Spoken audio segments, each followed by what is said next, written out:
Last year, an all-party parliamentary committee urged the Prime Minister to promise he wouldn't call an election. In fact, at that time, the Prime Minister himself said he had no interest in calling an election during the pandemic. Canadians were misled. Instead of prioritizing the health and safety of Canadians, he forced an election.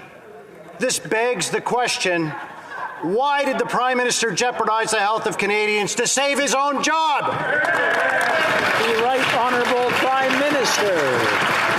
Mr. Speaker, in that election, Canada had an extremely important conversation about how to move forward through this pandemic. And partially because of the clear answers... I'm sorry, I'm going to have to interrupt the Right Honourable Prime Minister. The Honourable Member for Cumberland-Colchester asked a question, and I'm sure he can't hear the answer with all the shouting going on around him.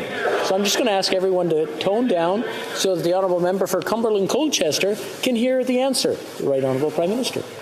Mr. Speaker, in the last election, Canadians were presented with a very clear choice of moving forward with strong vaccination policies that would ensure Canadians were safe, or the Conservative proposal to not really step up on vaccination, not even ensure that all of their members were vaccinated as MPs, and not the kind of leadership on science they wanted.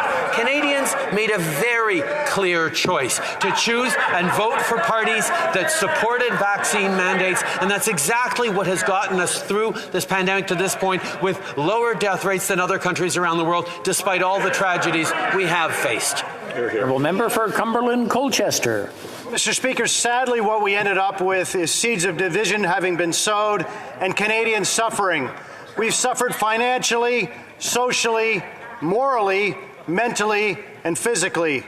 And according to the Misery Index, we are a very miserable nation. Shame. For almost 2 years now, Canadians have borne the yoke of loss, uncertainty, and lack of hope. The backs of Canadians are about to break.